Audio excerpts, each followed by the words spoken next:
ಗುರುವಾರದಿಂದಲೇ ಸಾರಿಗೆ ಬಸ್ಗಳು ರಾಜ್ಯಾದ್ಯಂತನೂ ಕೂಡ ಬಂದ್ ಆಗುತ್ತಾ, ಸೇವೆ ನೀಡುತ್ತಾ ಅಥವಾ ಸೇವೆ ನೀಡೋದಿಲ್ವಾ? ಈ ರೀತಿಯಾದಂಥ ಗೊಂದಲ ಇದೆ. ಯಾಕಂದರೆ KSRTC ಸ್ಟಾಫ್ ಆ್ಯಂಡ್ ಫೆಡರೇಷನ್ ಸೇರಿದಂತೆ ಎಲ್ಲ ಸಾರಿಗೆ ಮುಖಂಡರು ನಿರ್ಧಾರ ಮಾಡಿರೋದು ಬೆಂಗಳೂರು ಚಲೋ ಗುರುವಾರ ಬೆಳಗ್ಗೆಯಿಂದಲೇ ನಡೀತಾ ಇದೆ. ಹಾಗಾದರೆ ಗುರುವಾರ ಬೆಂಗಳೂರು ಚಲೋನಲ್ಲಿ ಯಾವ ರೀತಿಯಾದಂಥ ನಿರ್ಧಾರನ ಕೈಗೊಳ್ತಾರೆ? ಎಲ್ಲ ಸಾರಿಗೆ ನೌಕರರು ಈ ಬೆಂಗಳೂರು ಚಲೋದಲ್ಲಿ ಭಾಗಿಯಾಗ್ತಾರಾ? ಇದರಿಂದ ಪ್ರಯಾಣಿಕರಿಗೆ ತೊಂದರೆ ಆಗತ್ತಾ? ಬನ್ನಿ ಈ ಬಗ್ಗೆ ಮಾತಾಡಲಿಕ್ಕೆ ಸಾರಿಗೆ ನೌಕರರ ಮುಖಂಡರಾದಂಥ ವಿಜಯ್ ಭಾಸ್ಕರ್ ಇದ್ದಾರೆ, ಅವ್ರನ್ನೇ ಮಾತಾಡಿಸ್ತಾ ಹೋಗ್ತೀನಿ. ಸರ್, ಈಗ ನಿರ್ಧಾರವನ್ನು ತೆಗೆದುಕೊಂಡಿದ್ದೀರಿ ಗುರುವಾರ ಬೆಂಗಳೂರು ಚಲೋ ಮಾಡ್ಬೇಕಂತೇಳಿ, ಎಲ್ಲ ನೌಕರರು ಭಾಗಿಯಾಗ್ತಾರೆ ಇದರಲ್ಲಿ?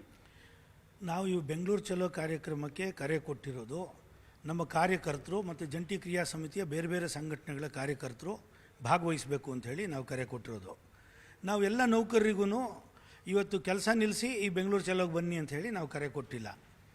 ನಾವು ಹೇಳಿರೋದು ಯಾರು ರಜೆದಲ್ಲಿರ್ತಾರೆ, ಯಾರು ವಾರದ ರಜೆಯಲ್ಲಿರ್ತಾರೆ, ಯಾರು ಡ್ಯೂಟಿ ಇಳಿತಾರೆ ಅಂಥ ಜನ ಬನ್ನಿ ಅಂಥೇಳಿ ನಾವು ಕರೆದಿರೋದು. ಸ್ವಂತ ರಜೆ ಹಾಕ್ಕೊಂಡಿರೋರು ಸಹ ಭಾಗವಹಿಸ್ಬೋದು ಆ್ಯಂಡ್ ಕೆಲವು ನಿವೃತ್ತ ನೌಕರರು ಕೂಡ ಬರಬಹುದು. ಆದರೆ ಬಸ್ ಸಂಚಾರದಲ್ಲಿ ಯಾವುದೇ ವ್ಯತ್ಯಯ ಇಲ್ಲ, ನಾವು ಆ ರೀತಿ ಕರೆನೂ ಕೊಟ್ಟಿಲ್ಲ. ನಾಳೆ ಸಂಜೆ 4 ಗಂಟೆಗೆ ಈಗಾಗಲೇ ನಾವು ತೀರ್ಮಾನ ಮಾಡಿದ್ದೀವಿ, ನಾವು ಸ್ಟ್ರೈಕ್ ಮಾಡೋದಕ್ಕೆ ನೋಟಿಸ್ ಕೊಡೋದಿಲ್ಲ ಅನ್ನೋದು ನಮ್ಮ ತೀರ್ಮಾನ. ಕಾರಣ ಏನು? ನಾವು ಡಿಸೆಂಬರ್ 31ನೇ ತಾರೀಕು ಕಳೆದ ವರ್ಷ ಏನು ಡಿಸೆಂಬರ್ 24 ನಾವು ಸ್ಟ್ರೈಕ್ ಮಾಡ್ತೀವಿ ಅಂತ ನೋಟಿಸ್ ಕೊಟ್ಟಾಗ 2 ದಿನ ಇದೆ ಅನ್ನುವಾಗ ಮುಖ್ಯಮಂತ್ರಿಗಳು ಒಂದು ಪತ್ರ ಬರೆದು, ಅವರ ಸೂಚನೆ ಮೇಲೆ MD ಅವರು ಪತ್ರ ಬರೆದು, ನಾವು 15ನೇ ತಾರೀಕು ಆದ ತಕ್ಷಣ ನಿಮ್ಮನ್ನು ಸಭೆ ಕರಿತೀವಿ ಅಂದರು. ಮತ್ತು ಸಭೆ ಕರೆದಿದ್ದು ಏಪ್ರಿಲ್ 15. ಮತ್ತು ಆಗಸ್ಟ್ 5ನೇ ತಾರೀಕು ನಾವು ಸ್ಟ್ರೈಕ್ ಮಾಡೋಕ್ಕೆ ಹೋದ್ವಿ. ಅವ್ರು ತಮ್ಮ ಶಿಷ್ಯರ ಕಡೆಯಿಂದ PIL ಹಾಕಿಸಿ ಹೈಕೋರ್ಟಿಂದ ನಮಗೆ ಡೈರೆಕ್ಷನ್ ಕೊಡಿಸಿದ್ರು, ನೀವು ಸ್ಟ್ರೈಕ್ ಮಾಡಬಾರ್ದು ಅಂತ. ಸೊ ಅದರಿಂದ ಇವತ್ತು ನ್ಯಾಯಾಲಯ ಆಗಲಿ ಅಥವಾ ಸರ್ಕಾರ ಆಗಲಿ ಕೆಲಸಗಾರರ ಹಿತವನ್ನು ಈ ರೀತಿಯಾಗಿ ಉಪೇಕ್ಷೆ ಮಾಡ್ತಾ ಇರೋ ಸಂದರ್ಭದಲ್ಲಿ ನಮಗೆ ಹೋರಾಟ ಅನಿವಾರ್ಯ, ಅದು ನೋಟಿಸ್ ಕೊಡದೆ ಸ್ಟ್ರೈಕ್ ಮಾಡೋದು ಅನಿವಾರ್ಯ. ಸರ್, ಹಾಗಾದರೆ ರಾಜ್ಯದ ಜನರಿಗೆ ಏನು ಹೇಳಕ್ಕೆ ಬಯಸ್ತೀರಿ? ನಾಳೆಯಿಂದ ಬಸ್ಗಳು ಸಿಗ್ತಾವೋ ಅಥವಾ ನಾಡಿದ್ದಿಂದ ಬಸ್ಗಳ ಸೇವೆ ಇರೋದಿಲ್ವೋ?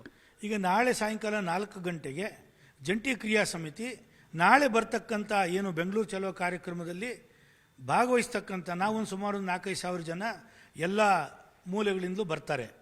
4 ನಿಗಮಗಳಿಂದ ಆಲ್ಮೋಸ್ಟ್ ಎಲ್ಲ ಡಿಪೋಗಳಿಂದಲೂ ಬರ್ತಾರೆ. ಅವರನ್ನು ವಿಶ್ವಾಸಕ್ಕೆ ತಗೊಂಡು ಅವರ ಮೂಡನ್ನು ಅಸೆಸ್ ಮಾಡಿ ನಾವು ಈ ಒಂದು ಮುಂದಿನ ಕಾರ್ಯಕ್ರಮನ ನಾವು ತೀರ್ಮಾನ ಮಾಡ್ತೀವಿ. ಸ್ಟ್ರೈಕ್ದು ದಿನಾಂಕನ ನಾಳೆ ಸಂಜೆ 4 ಗಂಟೆಗೆ ಪತ್ರಿಕಾಗೋಷ್ಠಿ ಕರೆದಿದ್ದೀವಿ ಫ್ರೀಡಮ್ ಪಾರ್ಕಲ್ಲೇ, ಅಲ್ಲಿ ನಾವು ಅದನ್ನು ಅನೌನ್ಸ್ ಮಾಡ್ತೀವಿ. ಅದು ಶುಕ್ರವಾರದಿಂದನೇ ಆಗ್ಬೋದಾ ಮುಷ್ಕರ?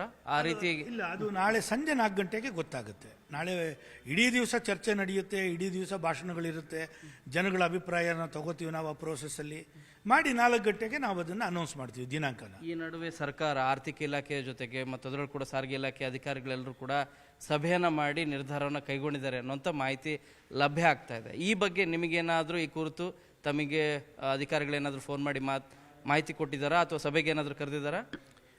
ನಾವು ರಾಮಲಿಂಗಾರೆಡ್ಡಿಯವ್ರನ್ನ ನಮ್ಮ ಮೇಲೆ ಸಾರಿಗೆ ಸರ್ಕಾರದ ಜೊತೆಯಲ್ಲಿ ಅಥವಾ ಸಾರಿಗೆ ಸಚಿವರ ಜೊತೆಯಲ್ಲಿ ನಮಗಿರ್ತಕ್ಕಂಥ ಕಂಪ್ಲೇಂಟೇ ಇದು. ಡಿಸೆಂಬರ್ 13ನೇ ತಾರೀಕು ಒಂದು ಸಭೆ ಮಾಡಿದ್ರು ಮುಖ್ಯಮಂತ್ರಿಗಳ ಜೊತೆ. ನವೆಂಬರ್ 26ಕ್ಕೆ ಕೊನೆ ಸಭೆ ಆಯಿತು. ಅದಾದಮೇಲೆ ಇವ್ರು ನಿಮ್ಮ ಹತ್ರ ಮಾತಾಡ್ತಾರೆ ಅಂತೇಳಿ ಸಾರಿಗೆ ಸಚಿವರನ್ನ ತೋರಿಸಿದ್ರು.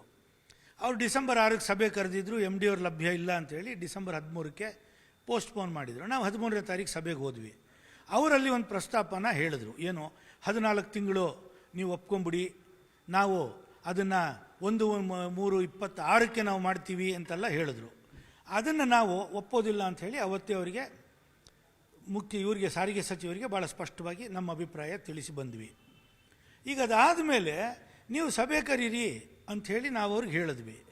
ಆ ಸಭೆ ಕರೀತಾ ಇಲ್ಲ, ಮುಖ್ಯಮಂತ್ರಿಗಳ ಹತ್ರ ನಾವು ಚರ್ಚೆ ಮಾಡಿ ಆಮೇಲೆ ನಿಮ್ಮ ಹತ್ರ ಬಂದು ಸಭೆ ಚರ್ಚೆ ಮಾಡ್ತೀನಿ ಅಂದರು. ಮುಖ್ಯಮಂತ್ರಿಗಳು ಅವರು ಸಭೆ ಮೀಟ್ ಮಾಡೇ ಇಲ್ವಾ? ಆದರೆ ಇವತ್ತು ಡಿಸೆಂಬರ್ 13ನೇ ತಾರೀಕು ನಾವೇನು ತಿರಸ್ಕಾರ ಮಾಡಿದ್ವಿ ಆ ಪ್ರಸ್ತಾಪನ ಸುಧಾರಿಸಿದೀವ, ಅದಕ್ಕಿಂತ ಹೆಚ್ಚು ಮಾಡ್ತೀವ ಅಥವಾ ಎಷ್ಟು ಒಪ್ತೀವಿ, ಏನೂ ಚರ್ಚೆ ಇಲ್ಲ.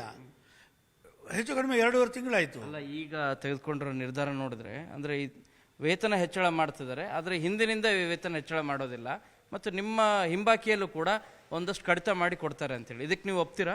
ಇಲ್ಲ, ಅದನ್ನೇ ನಾನು ಹೇಳ್ತಾ ಇರೋದು. ಡಿಸೆಂಬರ್ 13ನೇ ತಾರೀಕೆ ಮುಖ್ಯಮಂತ್ರಿಗಳು ಏನು ಆಗಸ್ಟ್ 4ನೇ ತಾರೀಕು ಕೊಟ್ಟಿದ್ದು ಪ್ರಸ್ತಾಪ, ಅದರಲ್ಲಿ ಒಂದು ಸ್ವಲ್ಪ ಬದಲಾವಣೆ ಅಂದರೆ 14 ತಿಂಗಳ ಅರಿಯರ್ಸು, 38 ತಿಂಗಳು ಕೊಡಲ್ಲ. ಮತ್ತು ಎರಡನೇದು ವೇತನ ಪರಿಷ್ಕರಣೆನ ಏನು ಮುಂದಿನ ಅವಧಿದು 1/1/24 ಆಗಬೇಕು ಅಂತ ನಾವು ಅಂತೀವಿ. ಮುಖ್ಯಮಂತ್ರಿಗಳು ಏನು ಹೇಳಿದ್ರು, ಮುಂದಿನ ಅಗ್ರಿಮೆಂಟು 1/3/27ಕ್ಕೆ ಅಂತ ಹೇಳಿದರು ಮೊದಲು, ಜುಲೈ 4ಕ್ಕೆ. ಆಗಸ್ಟ್ 4ಕ್ಕೆ ಅದನ್ನು 1 ವರ್ಷ ಕೆಳಗಡೆ ತಗೊಂಬಂದು 1/4/26ರಿಂದ ಮಾಡ್ತೀವಿ ಅನ್ನುವಂಥ ಪ್ರಸ್ತಾಪನ ಮುಖ್ಯಮಂತ್ರಿಗಳಿಗೆ ಕೊಟ್ಟರು. ಅದಾದ ಮೇಲೆ 2 ಸಭೆ ನಡೀತು. ಆ 2 ಸಭೆಯಲ್ಲೂ ಮುಖ್ಯಮಂತ್ರಿಗಳೇನು ಹೇಳಲಿಲ್ಲ. ಅವರು ರಾಮಲಿಂಗಾರೆಡ್ಡಿಯವರು ಡಿಸೆಂಬರ್ 13ನೇ ತಾರೀಕು ನಡೆದಂಥ ಸಭೆಯಲ್ಲಿ ಅದೇ ಪ್ರಸ್ತಾವನೆಯನ್ನು, ಅಂದರೆ 14 ತಿಂಗಳ ಅರಿಯರ್ಸು ಮತ್ತು 1/4/26ರಿಂದ ಅನ್ನುವಂಥ ಮಾತನ್ನು ಅವರು ಹೇಳಿದರು. ನಾವು ಅದನ್ನು ಡಿಸೆಂಬರ್ 13ನೇ ತಾರೀಕೆ ಅದೇ ಸಭೆಯಲ್ಲೇ ತಿರಸ್ಕಾರ ಮಾಡಿ ಬಂದ್ವಿ. ಅದಾದ ಮೇಲೆ ನಮ್ಮ ಜೊತೆಲಿ ಯಾವುದೇ ಚರ್ಚೆ ಮಾಡಿಲ್ಲ. ಅದೇ ಆದೇಶ ಈಗ ಆದರೆ ನೀವು ಅದನ್ನು ಒಪ್ತೀರಾ? ಖಂಡಿತ ಒಪ್ಪೋದಿಲ್ಲ. 100% ಜನ ಸ್ಟ್ರೈಕನ್ನು ಮಾಡ್ತಾರೆ. ನಾವು ಈ ಸ್ಟ್ರೈಕನ್ನು ತಪ್ಪಿಸಲಿಕ್ಕೆ ಸಾಕಷ್ಟು ಪ್ರಯತ್ನ ನಾವು ಮಾಡಿದ್ವಿ. ಬೆಂಗಳೂರು ಚಲೋ ಕಾರ್ಯಕ್ರಮ ಕೂಡ ಸರ್ಕಾರಕ್ಕೆ ಕೊನೆಯ ಅವಕಾಶ. ಅದನ್ನು ಕೂಡ ಅವರು ಮಾಡಿ ಹುಂಬುತನದಿಂದ ಸಾರಿಗೆ ನೌಕರರು ಭಾಳ ಹಸ್ತಿದ್ದಾರೆ, ಏನು ಭಿಕ್ಷೆ ಹಾಕಿದ್ರು ತಗೋತಾರೆ ಅನ್ನೋಂಥ ತೀರ್ಮಾನಕ್ಕೆ ಅವ್ರು ಬಂದಿದ್ದೇ ಆದರೆ ಅವರು ಅಪಾಯನ ಆಹ್ವಾನಿಸ್ತಾ ಇದ್ದಾರೆ. ನಿಮ್ಮ ಎಸ್ಮಾ, ನಿಮ್ಮ ಹೈಕೋರ್ಟ್ ಆದೇಶ, ನಿಮ್ಮ ಕನ್ಸಿಲಿಯೇಷನ್ನು ಯಾವುದನ್ನು ಕೇರ್ ಮಾಡೋದಿಲ್ಲ, ಸ್ಟ್ರೈಕ್ ಆಗುತ್ತೆ. ಈ ಹಿಂದೆನೂ ಕೂಡ ಇದೇ ರೀತಿಯಾಗಿ ಹೋರಾಟ ಮಾಡಿದ್ರಿ. ಆದಮೇಲೆ ನೋಟಿಸ್ಗಳಾದವು, ಕೆಲವರು ಸಸ್ಪೆಂಡ್ ಎಲ್ಲ ಆದರು. ಬಟ್ ಈ ಸರಿನೂ ಕೂಡ, ಯಾಕಂದ್ರೆ ನೋಟಿಸ್ ಕೊಟ್ಟಿಲ್ಲ ನೀವು. ಲಾಸ್ಟ್ ಟೈಮ್ ಆದರೆ ಕೋರ್ಟ್ ರೀತಿ ಕರೆಕ್ಟಾಗಿ ಹೋಗಿದ್ರಿ, ಬಟ್ ಈ ಸರಿ ಅದು ಕೂಡ ಇಲ್ಲ. ಮುಷ್ಕರ ಹೋದರೆ ತೊಂದರೆ ಆಗಲ್ವಾ? ಅಲ್ಲ, ಇದು ಸಾರಿಗೆ ನೌಕರಿ ಯಾವ ತೊಂದರೆ ಅಲ್ಲ. ಹಿಂದೆ ಇಂಥ ಬೆದರಿಕೆಯನ್ನು ಇದೇ ಸರ್ಕಾರ ಮತ್ತು ಆಡಳಿತವ್ರಿಗೆ ಹಾಕಿದೆ, ಮತ್ತು ಇದನ್ನು ನಾವು ಇದು ಮಾಡಿದ್ದೀವಿ. ಅದನ್ನು ಯಾವುದೇ ಸಾರಿಗೆ ನೌಕರರು ಇವತ್ತು ನಾಳೆ ನೋ ವರ್ಕ್ ಪೇ ಅಥವಾ ನಿಮಗೆ ಹಿಂಗೆ ಮಾಡಿಬಿಡ್ತೀವಿ ಅಥವಾ ನಿಮಗೆ ಶಿಕ್ಷೆ ಇದು ಮಾಡ್ತೀವಿ, ಇದಕ್ಕೆಲ್ಲ ಬೆದರೋಂಥ ಸಾರಿಗೆ ನೌಕರರಲ್ಲ.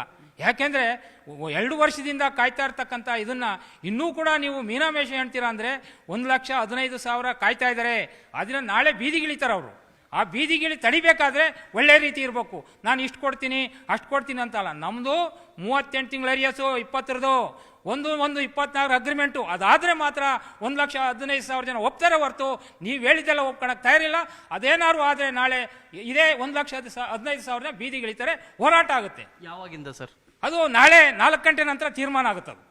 ಇದು ಸಾರಿಗೆ ಮುಖಂಡರೆಲ್ಲರೂ ಕೂಡ ನಿರ್ಧಾರ ಮಾಡ್ತಿರೋದೇನೆಂದರೆ ಬೆಂಗಳೂರು ಚಲೋದಲ್ಲಿ ಈ ಬಗ್ಗೆ ಸ್ಪಷ್ಟವಾದಂಥ ನಿರ್ಧಾರ ಆಗುತ್ತೆ. ಅದಕ್ಕೂ ಮುಂಚಿತವಾಗಿ ಆದೇಶ ಈಗೇನು CM ಹೊರಡಿಸಿದ್ರು ಕೂಡ ಅದು ಪರಿಷ್ಕೃತವಾದಂಥ ಆದೇಶ.